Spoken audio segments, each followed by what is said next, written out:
வணக்கம் ஜோதிட நண்பர்களே. 2026 மார்ச் மாதம் வாக்கிய பஞ்சாங்கத்தின்படி சனி பயிற்சியானது நடக்க இருக்கிறது. அதாவது வாக்கிய பஞ்சாங்கத்தின்படி சனி மீன ராசியில் அடுத்த 2 வருட காலங்கள் சஞ்சாரம் செய்துட்டு வரும்.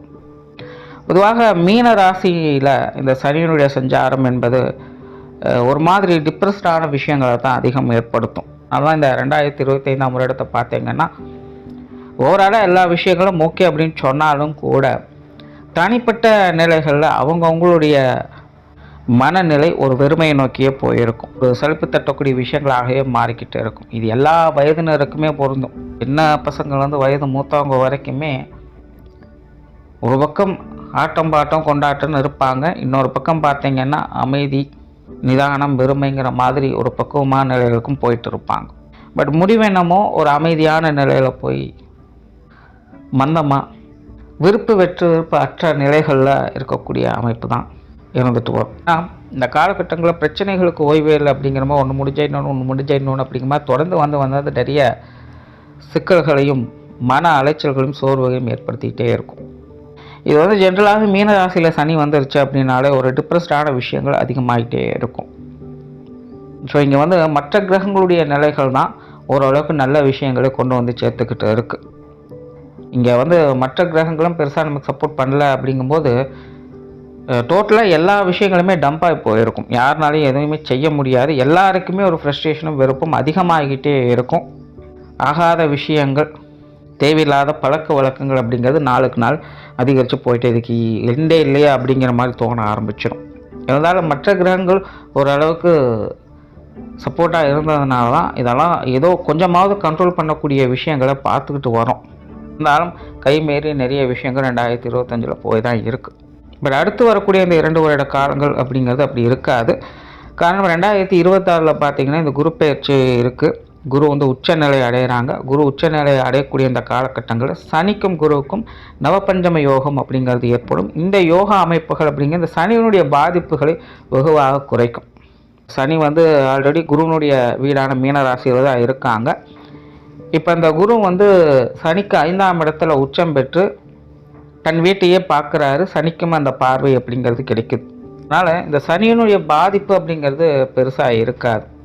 2026 பிற்பகுதிகளில் இந்த பயிற்சி அப்படிங்கிறது இருக்குது. அது முற்பகுதிகளில் பார்த்திங்கன்னா சனி தன்னுடைய சொந்த நட்சத்திரத்தில் சுயசாரம் பெற்று அமைகிறாங்க. அதாவது மீன ராசியில் உத்திரட்டாதி நட்சத்திரத்தில் சஞ்சாரம் செய்துட்டு வரும். ஸோ சொந்த நட்சத்திரத்தில் சஞ்சாரம் செய்யக்கூடிய எந்த ஒரு கிரகம், சொந்த ராசியில் சஞ்சாரம் செய்யக்கூடிய எந்த கிரகம் கெடுதலை செய்யறதில்லை. வந்து நட்சத்திர ரீதியாக நற்பலன்களை கொடுத்துட்டு தான் வரும். ஸோ சனியினுடைய அடுத்து வரக்கூடிய இந்த 2 வருட காலகட்டங்கள் அப்படிங்கிறது இப்படி ஏதோ ஒரு வகையில் சனிக்கு வந்து பெரிய அளவில் கெடுப்பலன்களை கொடுக்கக்கூட நிலை அப்படிங்கிறது குறையுது. சுருக்கமாக சொல்லணும்னா சனி இனி வரக்கூடிய காலகட்டங்களில் தண்டிக்க மாட்டார், கண்டிக்க செய்வார்.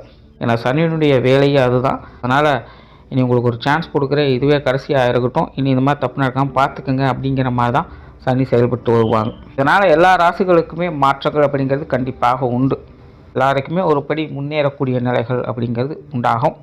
பொது வாழ்க்கையே பார்த்தீங்கன்னா இது வரைக்கும் ஏற்பட்ட ஸ்ட்ரகிள்லேருந்து வெளிவதற்கான முயற்சிகளை கடுமையாக எடுக்கும். ஏன்னா 2025 பொதுவான நிலைகளில் ஏகப்பட்ட பிரச்சனைகள் ஆயிடுச்சு. ஸோ உலகளாவிய வகையில் அது எல்லாத்தையும் சரி செய்வதற்கான வழிகள் என்ன அப்படிங்கிறத நீ பார்க்க ஆரம்பிச்சுடுவாங்க. நல்ல மலை வளம் அப்படிங்கிற இந்த காலகட்டங்களில் இருக்கும். கல்வி நிறுவனங்களில் மாற்றங்கள் அப்படிங்கிறது ஏற்படும். அதே போல் இந்த சொத்து சுகங்கள் வகையில் ஏற்ற இறக்கங்கள் அதிகமாக காணப்படும். குறிப்பாக இந்த தங்கத்தினுடைய விலை என்பது நாளுக்கு நாள் அதிகரிச்சுக்கிட்டே போகுது. இதெல்லாம் பார்த்திங்கன்னா இந்த வருஷ கடைசியில் கரெக்ஷன் ஆகிறதுக்கு நிறைய வாய்ப்புகள் இருக்குது. ஸோ இந்த அசட் ரீதியான விஷயங்கள் அப்படிங்கிறது நிறைய ஏற்ற இறக்கங்களை பார்க்கும். ஸோ பொதுவான உலகளாவிய விஷயங்கள் அப்படிங்கிறது ஓரளவுக்கு கண்ட்ரோலாக தான் இருக்க போகுது. குறிப்பாக இந்த போதைப் பொருட்களுடைய தொந்தரவுகள் அப்படிங்கிறது இனி வரக்கூடிய காலகட்டங்களில் கொஞ்சம் குறையவே ஆரம்பிக்கும். ஜோதிட ரீதியாகவும் இது எல்லா ராசிகளுக்கும் எல்லா லக்னங்களுக்குமே ஒரு மாற்றத்தை கொண்டு வரும். அடுத்த 2 வருட காலங்களுக்கு உங்களுடைய ராசி லக்னங்களுக்கு இந்த சனியனுடைய மாற்றங்கள் எப்படி இருக்குது அப்படிங்கிறத பற்றி தான் பார்க்க போகிறோம். ரிஷபராசி, ரிஷப லக்னம். ரிஷபத்தை பொறுத்த வரைக்கும் சனியானது ராசிக்கு 11ஆம் இடத்துல சஞ்சாரம் செய்துட்டு வரும். பொதுவாக லாபஸ்தானத்தில் எந்த ஒரு கிரகங்கள் இருந்தாலும் அது நன்மையை தான் செய்யும். ஆனால் சனியை பொறுத்த வரைக்கும் அப்படி முழுமையாக சொல்லிட முடியாது. ஆனால் 11ஆம் இடத்துல இருக்கும்போது கெடுதல்களை செய்ய மாட்டார். அதாவது நல்லதை கொடுக்குறாரோ இல்லையோ கெட்டதை செய்ய மாட்டார் அப்படின்னு சொல்லிடலாம். அதனால தான் லாபஸ்தானத்தில் சனி இருக்கும்பொழுது நல்ல விஷயங்களை சொல்கிறது. தவிர ரிஷபத்தை பொறுத்த வரைக்கும் சனியானவர் 9, 10க்கு அதிபதியாக வரக்கூடியவங்க. அதாவது தர்ம கர்மாதிபதி என்று சொல்லக்கூடிய நிலைகளில் சனியானது எப்போவுமே செயல்பட்டுக்கிட்டு இருக்கும் ரிஷப ராசிக்கு, ரிஷப லக்னத்துக்கு. ஸோ இப்போது அந்த நிலை கிரகமானது உங்களுடைய லாபஸ்தானத்தில் செஞ்சுட்டு வரக்கூடிய காலகட்டம் அப்படிங்கிறது கண்டிப்பாக உங்களுக்கான சாதக காலகட்டம் அப்படின்னு சொல்லிடுறோம். அதனால் ரிஷபராசி ரிஷப லக்னத்தை பொறுத்த வரைக்கும் ராசி ரீதியாகவும் லக்ன ரீதியாகவும் சனினால் எந்த ஒரு கெடு பலன்களும் கிடையாது. எல்லாமே நல்லபடியாகத்தான் இருந்துக்கிட்டு இருக்குது. ஆனால் இப்போது இருக்கக்கூடிய இந்த கிரக அமைப்புகளானது பொதுவான வகையில் உலகளாவிய வகையில் ஒரு மந்த நிலையை அது ஏற்படுத்திக்கிட்டு இருக்குது. அதனால்தான் இந்த ரிஷபராசி ரிஷப லக்னக்காரங்களுக்கெல்லாம் ஒரு மாதிரியான மந்தமான நிலை அப்படிங்கிறது காணப்படுது. இது உலகளாவிய வகையில் இருக்கிறதுனால இது எல்லாருமே ஃபேஸ் பண்ணக்கூடிய விஷயங்கள் தான். ஜோதிட ரீதியாக இது மற்ற ராசி லக்னக்காரங்க ரொம்ப அதிகமாக ஃபேஸ் பண்ணிகிட்டு இருப்பாங்க. ஆனால் ரிஷபராசி ரிஷப லக்னம் அப்படிங்கும்போது இந்த பாதிப்புகள் அப்படிங்கிறது அவங்களுக்கு பெரிய அளவில் தாக்கத்தை ஏற்படுத்துறது இல்லை. எப்படியோ எல்லா விஷயங்களும் ஸ்டெபிலைஸ் பண்ணிவிட்டு சுமூகமாக அமைதியாக இருக்கிறதாக பார்த்துட்டு வந்துடுறாங்க. ஏன்னா சில ரிஷபராசி ரிஷப லக்னக்காரங்களுக்கு இன்னுமே கொஞ்சம் மன வருத்தங்கள் அப்படிங்கிறது இருந்துக்கிட்டு தான் இருக்குது. எல்லாம் நல்லது தான் சொல்கிறாங்க, ஆனால் வாழ்க்கை நிலையில் பெருசாக எந்த ஒரு முன்னேற்றமே இல்லை அப்படின்னு சொல்கிறாங்க. இதுக்கு 2 முக்கியமான காரணங்கள். அதுக்கு முதல்ல பார்த்திங்கன்னா அவங்களுடைய சுய ஜாதக ரீதியாக அவங்களுடைய ஜாதக அமைப்புகள் அப்படி தான் இருக்கும். ஆனால் இப்போதைய கால நேர சூழ்நிலைகள் பெரிய அளவில் பாதிப்புகள் கொடுக்காத நிலைகள் இருக்கிறதுனால அதெல்லாம் ஓரளவுக்கு கட்டுப்பாட்டில் வச்சுட்டு ஒரு அமைதியான காலகட்டங்களை அவங்க பார்த்துட்டு வர்றாங்க. ஸோ அவங்களுடைய மைண்ட் செட்டில் இப்போ எப்படி இருக்குது அப்படின்னா, கரெக்டு தாங்க, பிரச்சனை இல்லை, அதெல்லாம் எப்படியோ சமாளிச்சிட்டோம், ஆனால் இதுக்கு அடுத்தது என்ன பண்ணுறதுன்னு தெரியல, டெவலப்மெண்ட் நோக்கி போக முடியல, அது ஒரு வருத்தமாக இருக்குது அப்படிங்கிறதா தான் இருக்குது. வந்து அவங்களுடைய சுய ஜாதக ரீதியாகவே ஏற்படக்கூடிய பிரச்சனைகள் தான். இன்னொரு விஷயம் பார்த்திங்கன்னா, முன்னாடி சொன்னவா அந்த உலகளாவிய பிரச்சனை பொதுவான வாழ்க்கை நிலையே மந்தமாக தான் டம்பாக தான் ஆகுது. அப்படிங்கும்போது அதற்குள்ள அங்கமாக இருக்கக்கூடியவங்க அதனுடைய தாக்கத்தை பார்த்து தான் ஆகணும். அதனாலையும் ஒரு மாதிரி மந்த நிலை அப்படிங்கிறது ரிஷபராசி ரிஷப லக்னக்காரங்களுக்கு ஏற்பட்டு இருக்குது. இதை வந்து பகவத்கீதையில் கிருஷ்ணர் அர்ஜுனனுக்காக அழகாக சொல்லுவார், சமூகம் உன்னிடத்தில் இல்லை பார்த்தா நீ சமூகத்தினில் உள்ளாய் அப்படின்னு. அதனால் சமூக நலனுக்காக பாடுபடு, அப்போ சமூகம் நல்லா இருக்குது அப்படிங்கும்போது நீயும் ஆட்டோமேட்டிக்காக நல்லா இருப்ப அப்படின்னு. ஸோ இப்போ அப்படிப்பட்ட சூழ்நிலை ரிஷபராசிக்காரங்களும் ஃபேஸ் பண்ண உலகளாவிய நிலைகளே கொஞ்சம் மந்தமாக இருக்குது அப்படிங்கும்போது அதனுடைய தாக்கம் அவங்களுக்கு கொஞ்சம் என்ன பண்ணுறது ஏது பண்ணுறதுன்னு தெரியாத நிலையை கொடுத்துட்டு இருக்குது. மற்றபடி ரிஷபத்தை பொறுத்த வரைக்கும் இந்த கிரக நிலைகள் அப்படிங்கிறது பெருமளவில் எந்த ஒரு பிரச்சனையும் கொடுக்காத விஷயங்களாக தான் இருந்துக்கிட்டு வருது. 4, 10 ராகு கேதுக்கள் இருக்கிறது மட்டும்தான் கொஞ்சம் சங்கடம், ஒரு மாதிரியான அலைச்சலையும் இயக்கத்தையும் அது ஏற்படுத்தும். பட் அதுவுமே ஓகே தான், பெருசாலாம் டிஸ்டர்ப் பண்ண போகிறது இல்லை. ஒரு விஷயம் நமக்கு தேவையா தேவையில்லை அப்படிங்கிறத புரிஞ்சுட்டு செயல்பட்டாலே அந்த விஷயங்களை அவாய்ட் பண்ணிக்கலாம். ஸோ இப்போ வரக்கூடிய இந்த சனியினுடைய மாற்றமானது ரிஷபத்தை பொறுத்த வரைக்கும் வாழ்க்கையின் அடிப்படை தேவைகளை பூர்த்தி செய்யும். அவங்கவுங்க வயது நிலைகளுக்கு ஏற்ப படிக்கக்கூடியவங்களுக்கு நல்ல படிப்பு வாசனைகளை ஏற்படுத்தி கொடுக்கும். திருமணத்திற்காக காத்திருக்காங்க, குழந்தை பாக்கியங்களுக்காக காத்திருக்காங்க, நல்ல விஷயங்களை கொண்டு வந்து சேர்க்கும். குடும்ப வாழ்க்கை சிறப்பாக அமைச்சு கொடுக்கும். பேச்சில் நிதானம் இருக்கும். ஆன்மீக விஷயங்களில் முன்னேற்றங்கள் இருக்கும். தான தர்ம புண்ணிய காரியங்களில் ஈடுபட்டு வருவாங்க. நிறைய நற்செயல்களை அவங்க செஞ்சுக்கிட்டு வருவாங்க. அவங்க மூலமாக வரக்கூடிய காரியங்கள் எல்லாமே மற்றவங்களுக்கு பயன் தரக்கூடிய வகையில் அமையும். ஸோ அதனால் ரிஷபராசிக்காரங்க ரிஷப லக்னக்காரங்களுக்கெல்லாம் புண்ணிய காரியங்களை செய்யக்கூடிய காலகட்டமாக அமையுது. நிறைய புண்ணியங்களை சேர்க்கக்கூடிய காலகட்டமாகவும் அமையுது. இல்லங்களில் சுப விசேஷங்கள் காரியங்கள் நடைபெறும்.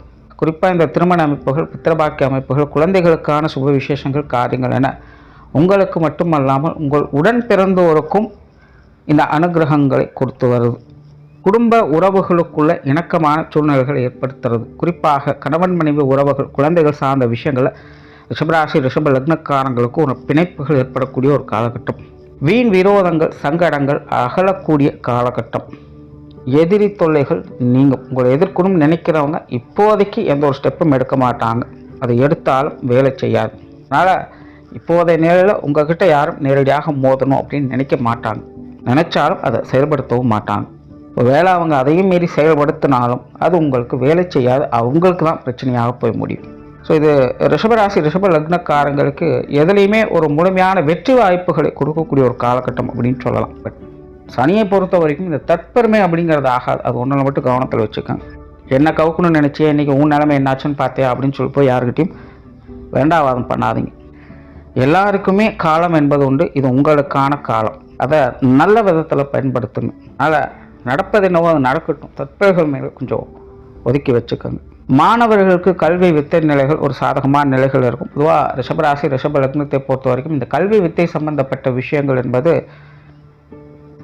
முழுமையான நற்பலன்கள் சொல்கிறதுக்குள்ள, அதே முழுமையான கெடுப்பலன்கள் அப்படின்னு சொல்கிறதுக்குள்ள அனுபவ கல்விகளை பெற்று வர்றாங்க அப்படின்னு சொல்லலாம். எதையும் நுணுக்கமாக அறிந்து கொள்ளக்கூடிய திறன் அவங்களுக்கு ஏற்பட்டு வருது. அதனால் பலருக்கும் புரியாத விஷயங்கள் இவங்களுக்கு ரொம்ப ஈஸியாக புரியும். அதனால் தனிப்பட்ட முறைகளை ரிஷபராசி ரிஷப லக்னக்காரங்களுக்கு கல்வி வித்தைகளில் திறன் பெறக்கூடிய காலகட்டம் அப்படின்னு சொல்லலாம்.